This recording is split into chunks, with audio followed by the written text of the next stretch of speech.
Hoje nós vamos falar de 10 dos guerreiros mais loucos da história. Eu duvido que você conheça todos eles. Se você faz um troço muito maluco, muito sem noção e dá certo, você é corajoso. Se der errado, você só é estúpido mesmo. Qual é, Felipe Sampaio, o limite entre a coragem e a estupidez? Vamos tentar descobrir hoje. Eu sou Felipe Sampaio. Eu sou o Raul Trindade. Bem-vindos ao Resenha Épica!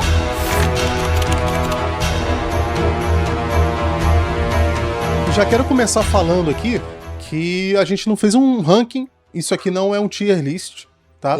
Porque os caras são muito doidos, a gente não conseguiu decidir quem é mais doido que quem. Então, você que tá assistindo esse episódio, no final, escreva aqui embaixo quem você achou mais maluco e já se prepara, porque todos eles são muito doidos. A nossa seleção aqui tem principalmente homens, né, cara? Tudo bem que quem vai servir no exército, quem é convocado pra essas paradas é quase sempre homem mesmo, mas eu acho que tem também uma ligaçãozinha, assim. Mas tem mulher também. tem mulher também. Fica até o final que tem mulher também, mas logicamente nós sabemos que a maioria dos doentes mentais são homens. Os caras mas são vamos os lá. caras. Vamos começar com Adrian Carton de Wyatt. Esse cara aqui é conhecido como o soldado... o soldado indestrutível, né?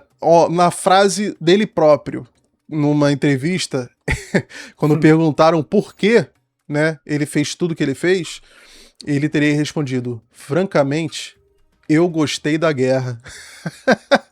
Esse cara era um aristocrata britânico que lutou na Guerra de Boeres, na Primeira Guerra Mundial e na Segunda Guerra Mundial. Essa Guerra dos Boeres aí era uma treta lá da África do Sul, lá com a presença inglesa. Não vamos aprofundar muito nisso, não. Mas só pra... Esse cara, ele conseguiu lutar em todas essas guerras porque ele começou muito cedo. Ele, na verdade, ele mentiu a idade dele e mudou de nome. Ele se chamou de Adrian Trooper, né, tropeiro, para poder entrar na guerra mais cedo, antes da maioridade. Ele fugiu da faculdade para poder se alistar. E esse cara, ele ficou conhecido porque ele tem um número absurdo de ferimentos de guerra. Porra, tu vai botar aí pra galera ver, sei lá, quem tiver só escutando a gente. Mano, dá uma olhada na foto do maluco com um tapa-olhozinho. A foto dele, como é que ele ficou, mano. Ó, pra resumir, ele foi baleado no rosto, na cabeça, no estômago, no quadril, no tornozelo, na orelha, sobreviveu a 2 acidentes aéreos, escapou de um campo de prisioneiros cavando um túnel. E morreu aos 83 anos de causas naturais. Cara, olha só, a mão dele foi destruída. A mão dele foi completamente destruída num combate. Você foi na Primeira Guerra, né? Ele ficou com os dedos pendurados. Na Primeira Guerra. Ele ficou com os dedos pendurados, assim, por causa de uma granada. E isso aqui, cara, não tem evidências, assim, de várias fontes. Isso tá na biografia dele, na autobiografia dele. Algumas pessoas dizem que é mentira, tá? Ele, de fato, perdeu a mão, mas o que eu vou contar agora é questionável, mas vale a gente falar, né? Eu não duvidaria dele, não. O médico teria se recusado a amputar os dedos dele. Ele queria que cortasse logo pra ele voltar pro combate. O médico falou: cara, não precisa amputar. Vamos costurar e vamos esperar, você vai ter uma longa recuperação. Dá pra salvar a tua mão, a gente vai costurar os seus dedos, você vai passar por uma longa recuperação. Ele, o quê? Longa recuperação? Não, eu quero voltar pro combate agora. Sabe o que ele fez? Esses dedos que estavam pendurados, ele mordeu e arrancou. Ai, cara, ficou uma agonia imaginar isso. Ele mordeu e arrancou e falou: pronto, agora você pode terminar com a minha mão aí, não tem mais dedo nenhum pra salvar. Não, pô, eu acho que essa parada também é exagero, assim, não deve ser verdade, não. Porque ao redor desses malucos sempre vai ter essas lendas, né? Muito do que a gente vai falar, claro, inclusive, é um pouco lenda, mas o massa é que tem muita coisa que não também. Essa cara, toda a história desse cara é muito doida, mano. É muito doida, irmão. Assim, não dá pra contar os detalhes que são muitos, né? São 10 aqui pra gente falar.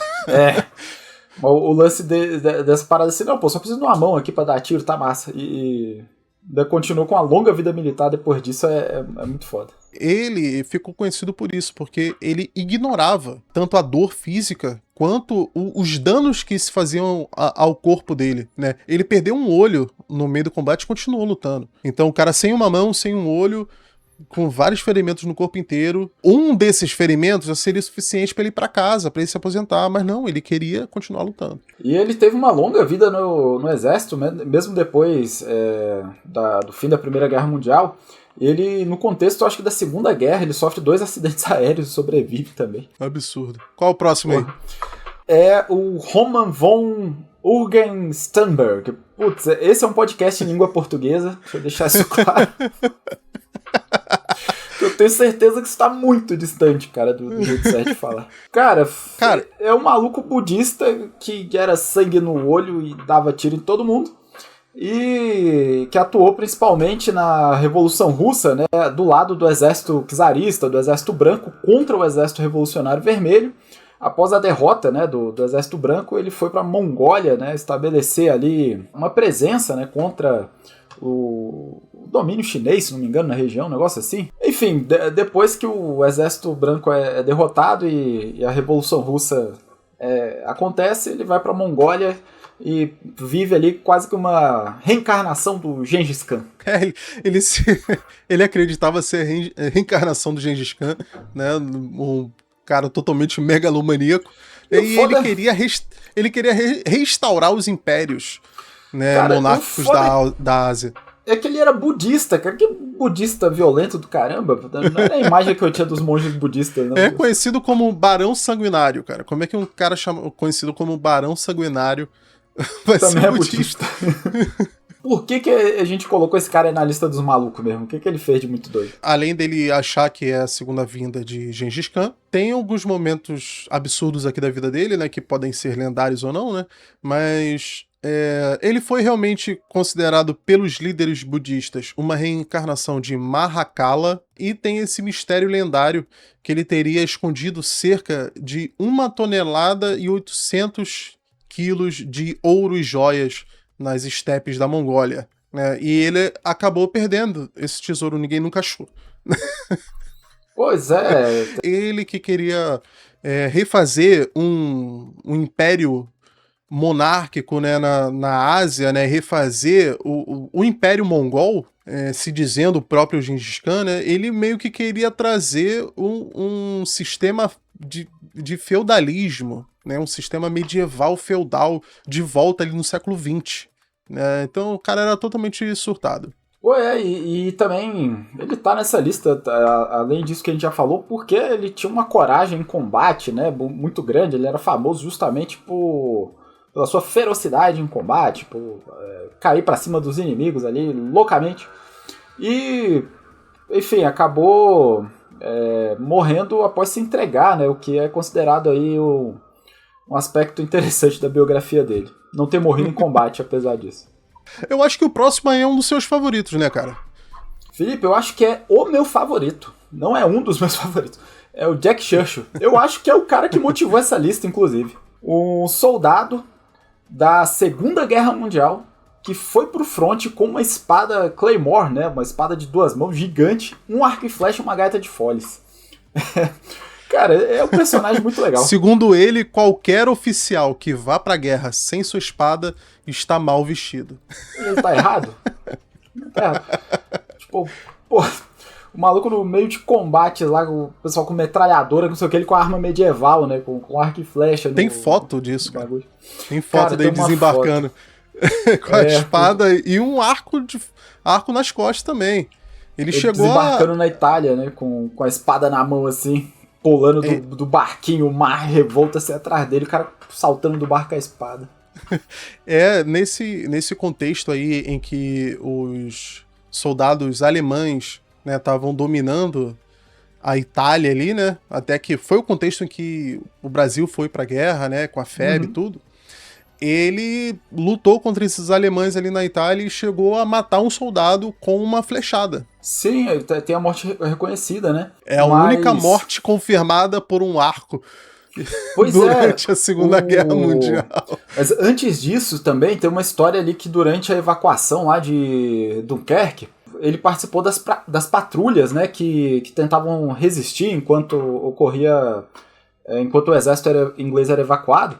Ele teria usado esse arco e flecha justamente porque ele era silencioso, para não denunciar a posição. Então, legal. Pois é, e você sabia que antes de ir pra guerra ele competiu defendendo a Inglaterra num campeonato de arco, de tiro ao alvo com arco e flecha? É muito icônico isso, né, cara? Porque na Idade Média, as infantarias britânicas, elas eram praticamente imbatíveis por conta do arco longo inglês. Ele né? parece tá atrasado na história, né? Ou ser uma reencarnação de alguém que lutou lá na Guerra dos 100 anos, pra quem acredita nisso aí. Eu acho que tem uma simbologia, né? Um orgulho histórico ali de estar perpetuando essa tradição medieval, né? Dos arqueiros longo ingleses, né? E, cara, eu vi aqui que ele chegou a capturar 42 soldados alemães, tá? Usando espada. Sim. Ele participou de uns desembarques, né, na Itália. Eu acredito que esse episódio ocorreu na Itália. E o mais louco é isso, né? Que ele lutou de fato com essas armas dele, que não eram as típicas, digamos assim. Tocava a gaita de foles durante o desembarque, durante momentos ali para encorajar a tropa. Foi ferido em combate e teve assim, uma longa vida militar depois disso. E também morreu já na casa dos 80 anos, não em decorrência da guerra, né? Então, assim, o mais louco é ele ter feito isso tudo e ainda ter sobrevivido a isso. Outro aqui que sobreviveu também há muitos anos aqui após a sua última guerra, foi o japonês Hiro Onoda. Só que a diferença desse cara aqui, que a gente até já fez um episódio sobre, tá? A gente tem um episódio muito legal que a gente gravou sobre. Tem essa história Esse completa. cara aqui, ele sobreviveu por muitos anos lutando na guerra, que já tinha acabado. Né? A Segunda Guerra Mundial acabou em 1945 e ele continuou lutando até 74. Então, ele era um oficial da inteligência do exército japonês. Ele foi destacado para uma ilha nas Filipinas, lá em Lubang. Ele recebeu ordens de jamais se render. Seguiu a risca. O superior dele falou assim, deixou ele com alguns poucos homens lá na ilha e falou assim, pode levar 1 mês, pode levar 3 anos, pode levar 5 anos, mas você não vai se render, você vai esperar aqui e a gente vai voltar para te buscar. Só que se passaram 29 anos e ninguém chegou. Ele e mais 2 sobreviveram por um longo tempo. Um dos soldados que estava com ele se rendeu, né, pros filipinos e desapareceu, ele não sabia, ele achou que tinha sido capturado pelo inimigo. O segundo morreu 2 anos antes dele ser achado, até que ele foi encontrado por um japonês que estava viajando. Ele aceitou falar com esse cara, mas ele falou, olha, não me rendo, só me rendo se o meu oficial superior chegar aqui e me liberar. Tiveram que ir atrás do cara, maluco. E tiveram que ir atrás desse antigo major japonês, que já não estava mais no exército há muitos anos. O cara tinha uma livraria, inclusive. Levaram ele até as Filipinas, fizeram como é que eu vou dizer? Uma cerimôniazinha, né, cara? Uma cerimônia oficial, onde ele foi autorizado a se render. E ele entregou a sua espada, né, para um representante do governo filipino. Foi perdoado pelos seus crimes, que nesse meio tempo ele já tinha matado várias pessoas, inclusive civis ali, né, que ele achava que eram inimigos, supostamente. E, pelo incrível que pareça, depois desses 29 anos ele ainda estava com seu uniforme, todo remendado, mas estava. Ele ainda tinha um fuzil, ele ainda tinha, se eu não me engano, 100 munições. Tá? Ele estava pronto para o combate ainda. Caraca, quase 30 anos embrenhado na selva, bicho, achando que tá na guerra, cara. E ele viveu no Brasil, né? Ainda antes. Ainda teve uma vida longa depois disso. Ele veio pro Brasil. Isso aí, ele veio pro Brasil, ele se eu não me engano, ele trabalhou criou gado aqui, o irmão dele tinha migrado, né, pro Brasil, e ele trabalhou com pecuária aqui por um bom tempo, e voltou pro Japão um pouco antes de falecer. Caraca, velho, essa história é surreal. Bora pro próximo? Qual o próximo aí? O Fantasma de um Olho Só. Esse já é militar até no nome, né? O Léo Major. É uma daquelas ironias, né, da vida. Pelo que eu tava lendo, assim, existe muita lenda, né, a respeito do que se fala sobre ele. Embora a coragem dele seja reconhecida e ele tenha várias honrarias, né, que foram concedidas a ele, talvez, assim, os eventos relacionados a ele não sejam... assim, não aconteceu de verdade. Era um soldado canadense que lutou na Segunda Guerra Mundial e também na Guerra da Coreia. E aí ele é famoso por ter salvado uma cidade, né? Ter conseguido praticamente sozinho render ali, parece que quase uma centena de soldados alemães e impedir que a cidade fosse bombardeada, porque estava prevista que a cidade seria bombardeada. Ele conseguiu entrar em contato com uma resistência ali na cidade, denunciou posições alemãs e conseguiu fazer uma espécie de contra-ataque ali, conseguiu retomar esse território impedindo que a cidade fosse bombardeada. E ele perdeu um olho quando uma granada de fósforo explodiu próximo a ele, justamente no desembarque à Normandia. Então tem essa questão aí da coragem, né, dessa força que ele empreendeu para conseguir fazer os atos heróicos dele, e ele também tem esse lance de ter perdido o olho aí durante a guerra. Uma coisa interessante também é que ele supostamente teria recusado uma medalha, né? Ele recusou uma condecoração por considerar o general que ia condecorar ele um incompetente. Ele falou, não, esse cara que vai me dar a medalha, não quero medalha dessa, não. Não vou ganhar medalha nenhuma desse otário, não. Pois é um dos aspectos assim que é meio controverso aí, que a gente não sabe se é verdade mesmo. Um próximo aqui, ó, Thomas Cochrane. Esse cara aqui é muito famoso, o Lobo do Mar. Esse cara era um almirante britânico, foi herói nas guerras napoleônicas e, posteriormente, ele serviu no Chile, na Grécia e no Brasil. Napoleão não conseguiu tomar a Inglaterra porque não conseguiu passar o Canal da Mancha, né? 30 quilômetros de mar que eram intransponíveis para a marinha francesa. E na época quem servia, né, na marinha inglesa era justamente o Thomas Cochrane. Então é um dos caras que era respeitado por Napoleão. Ele era conhecido como louco porque ele usava muito blefe, né, nas campanhas navais.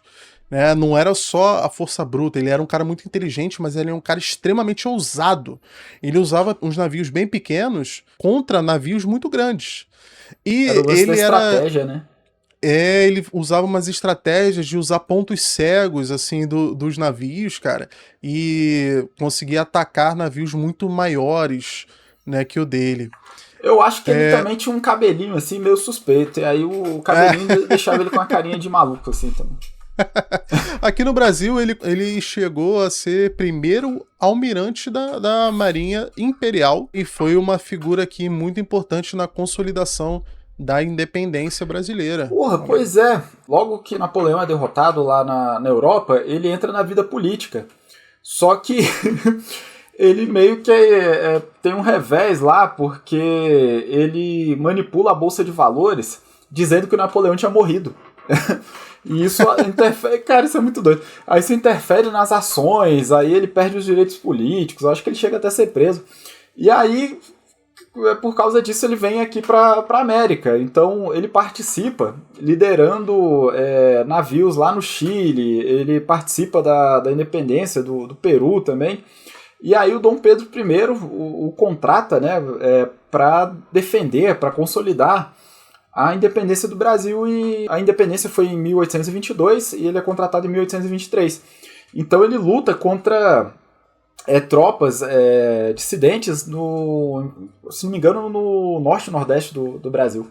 Então ele participou da consolidação da independência do Brasil. Muito interessante. Cara, o próximo aqui é um dos meus preferidos também. Cara, inclusive eu já vou deixar um recado aqui para quem tá nos assistindo no YouTube ou tá nos ouvindo no Spotify. Lembrando que você pode nos ver no Spotify também, que agora também tem vídeo. Né?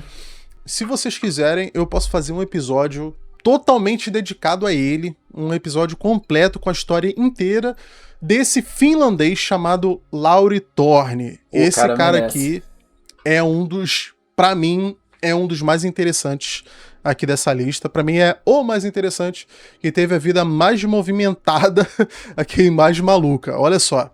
O Lauri Thorne é conhecido como Soldado das Três Bandeiras. Por quê?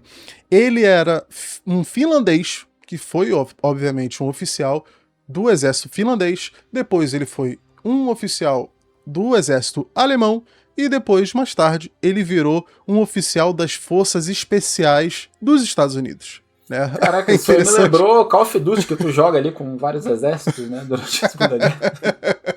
É bem nesse estilo, mas eu vou te falar, cara, é bizarro porque ele é o único enterrado num cemitério militar nos Estados Unidos como um herói americano que também já foi nazista. Olha só. Caraca, que poético. Que loucura, né? Eu não quero contar essa história toda, que eu quero um episódio só pra esse cara, dar um episódio muito completo. Mas esse cara, ele foi um excelente combatente na Finlândia contra a União Soviética, tá? Na chamada Guerra de Inverno, quando a União Soviética, no meio ali, um pouco antes da Segunda Guerra, eles queriam tomar pedaços da Finlândia, e depois realmente vão conseguir tomar, mas ele foi uma espécie de resistência contra essa invasão iminente. Depois de um tempo, quando ele foi dispensado do serviço, ele foi para um curso lá na Alemanha, onde ele fez um curso de oficial temporário da Waffen-SS, né, que é um braço ali da SS, que recrutava estrangeiros também. Ele volta para a Finlândia, ele é novamente chamado para o exército da Finlândia, já como oficial agora, como segundo tenente. Ele faz incursões assim absurdas, tanto que ele recebe um destacamento com o nome dele. Tem um destacamento que é nomeado de destacamento Thorne, tá? Só que depois que a Finlândia faz acordo com a União Soviética, ele fica desgostoso e ele sai. Ele sai do exército e ele vai lutar pelos alemães. Ele vai lá lutar no exército nazista só pra poder matar comunista, meu irmão. A treta dele era com os soviéticos, né? E tinha problema com o soviético. Aí ele é capturado, ele foge. Olha, pra resumir, ele é capturado e foge várias vezes, tá? Umas 3 ou 4 vezes. Numa dessas, ele consegue... É comum, né? A história desses caras que a gente tá falando, parece que todos eles foram capturados, fugiram, cavaram túnel, não sei o quê. Não, mas esse aqui é demais, olha só.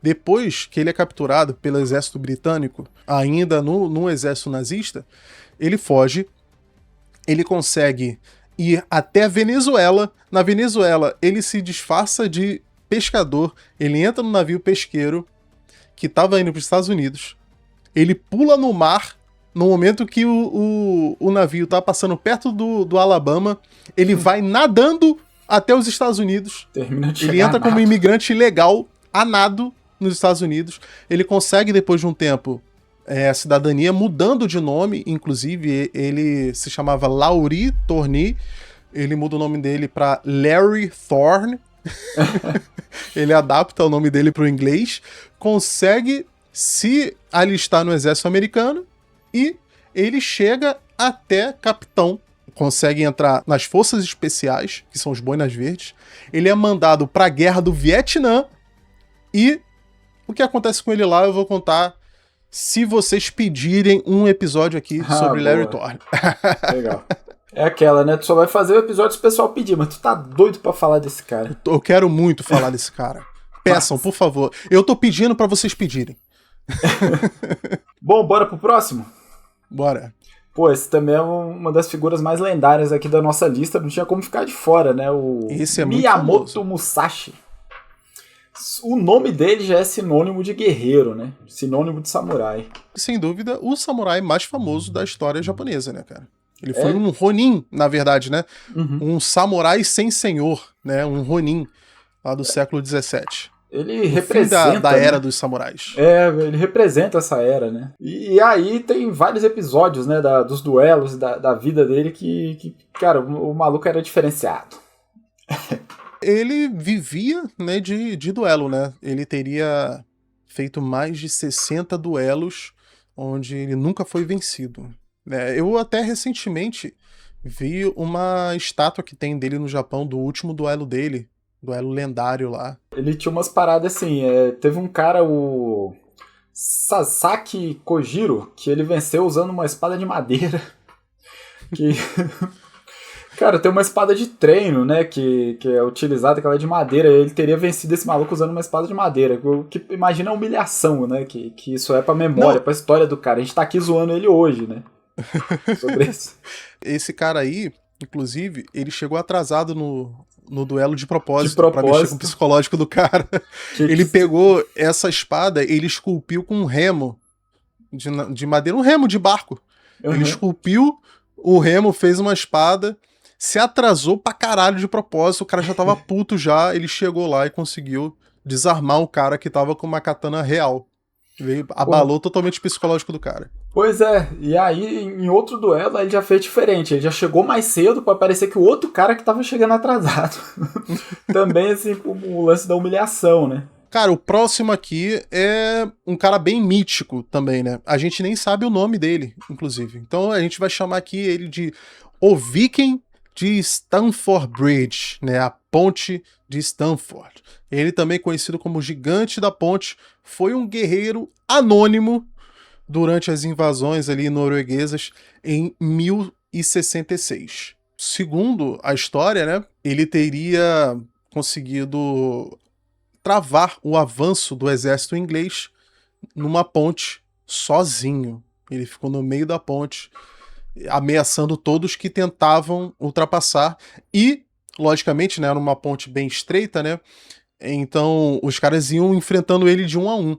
E ele teria matado cerca de 40 soldados, um atrás do outro, sozinho na ponte. Lance que ninguém frente a frente conseguia enfrentar ele. O X1 não era possível. O X1 era GG easy pra ele.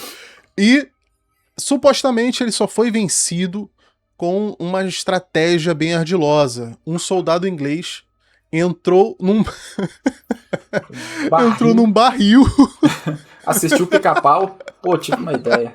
Já assistiram o Pica-Pau? Esse cara entrou num barril com uma lança, se jogou no rio, embaixo da ponte, passou por baixo da ponte e estocou ele com a lança por baixo, assim, ó, entre as tábuas da ponte. Foi na covardia. Teria conseguido, na covardia, na judaria, conseguiu derrotar o nosso Viking de Stamford Bridge. Isso lá por volta de 1066, né? Já tem um tempinho isso aí que isso aconteceu. Então, um cara que enfrentou um exército inteiro sozinho, eu acho que ele é louco o suficiente pra estar nessa lista. Mano, pois é. Quem é que faria isso, né? É aquelas histórias que a gente tá contando aqui, mas tem umas, bicho, que eu não engulo, não. Essa desse maluco aí mesmo, eu acho que é lenda, pô. Não vou falar que é mentira, não. Só vou dizer uma coisa. Tem uma outra história romana que é exatamente igual. Tá? É verdade. A gente já falou aqui no nosso tier list. O nosso tier list lá de Guerreiros da Antiguidade. A gente fez um tier list e um deles tem uma história igualzinha a essa mesma coisa. Caraca, é verdade. Também é muito questionável. Porra. E, bom, reservamos pro final uma história de uma mulher. Como é que é o nome dela, cara? Como é que é essa pronúncia aí? Cara, eu não faço ideia de qual é a pronúncia. Eu acho que é Cthulhu. Cthulhu. Eu também não saberia falar, não. Uma princesa lutadora mongol que desafiava os caras pro combate e, caso vencesse, exigia cavalos como recompensa. Isso é muito bom. Ela era uma descendente de Gengis Khan, tá? E eu acho que o problema dela era com casamento, cara. O pai dela ficava tentando arrumar casamento pra ela e ela desafiava os noivos. Ela falava assim, tá bom, vou me casar com você se você me vencer. Pois é. Numa luta. Eles faziam tipo uma luta, assim, greco-romana, sabe? De grappling, assim, meio fazia um jiu-jitsu. Chamava pro rola. Chamava pro rola. Ela falava assim, ó, se eu te ganhar, você vai me dar 100 cavalos. E eu não vou casar com você. Mas, mano, se você ganhar, eu caso contigo. Me admira o cara chegar a lutar com ela ainda, porque só da proposta já dava pra desistir, cara. Cara. Mas eu acho que o cara falava assim, é mulher, cara, é impossível eu perder. Eu acho que talvez o cara assim... Eu não sei... Cara, agora eu não tô me lembrando como é que funcionava a dinâmica ali dos mongóis, cara. Eu não sei se eles eram misóginos, né? Se eles deixavam a mulher assim num papel secundário ou se elas eram guerreiras também. Se a Cthulhu era... Um caso assim atípico ou se era normal as mulheres serem guerreiras. Se fosse atípico, talvez o cara não acreditasse que ela pudesse ganhar ou talvez ele ficasse constrangido de não aceitar o duelo, né? Agora, se era comum ter mulheres guerreiras, aí o cara tava dando mole mesmo de aceitar. Porque se a mulher propõe isso, se eu ganhar você me dá 100 cavalos, eu ia botar o pé pra trás. Eu ia falar, ué, peraí, então essa mulher aí tá mandada. Tem alguma coisa aí. O comum era que os exércitos fossem majoritariamente masculinos, mas havia mulheres guerreiras que lutavam, usavam arco e flecha, e os mongóis eles eram muito famosos pela equitação, né, por utilizar os cavalos em combate. Então o cavalo tem esse significado também de ser uma arma de guerra. Mas aí, tu falou que se o cara perdesse tinha que pagar 100 cavalos, né? 100 cavalos. Ela chegou a ter 10 mil cavalos. Cara, isso aí com certeza é mentira, cara. Não é possível, mano. Teria que ser muita gente, cara. Mas aqui, caraca, olha só. Fazendo uma a das conta fontes... aqui, são 100 pretendentes, né? Que ela teria que ter derrotado. Mas a gente tem que lembrar de uma coisa. Uma das fontes sobre as histórias dela é Marco Polo. Então... boto fé. O cara que falava que tinha chegado numa tribo de homens com cara de cachorro. O cara que falou que viu uma vez um falcão tão grande que se alimentava de elefantes. Então, então vamos com calma. Vamos com calma, que talvez não tenha sido bem assim, não. Mas o Marco Polo ele teria registrado, né, que ele presenciou ela capturar inimigos em combate usando um falcão de caça. Ela jogava o falcão ia lá, pegava o cara e trazia pra ela como prisioneiro. Caramba, aí é difícil, né, meu irmão? Aí é difícil. Tinha que ser um falcão gigantesco ou um inimigo muito pequenininho. Mas olha só, se uma vez ela chamou um noivo dela pra uma luta e apostou, nem que seja um cavalo, eu já acho que ela é doida o suficiente pra estar aqui. Cara, e tem o lance que aí casar com ela virou, tipo assim, uma espécie de competição, né? Porque, sei lá, ela foi derrotando os pretendentes ali, ganhando prestígio, aí o cara que conseguisse vencer ela e casar com ela, tipo, ele fica conhecido como o bichão mesmo, né?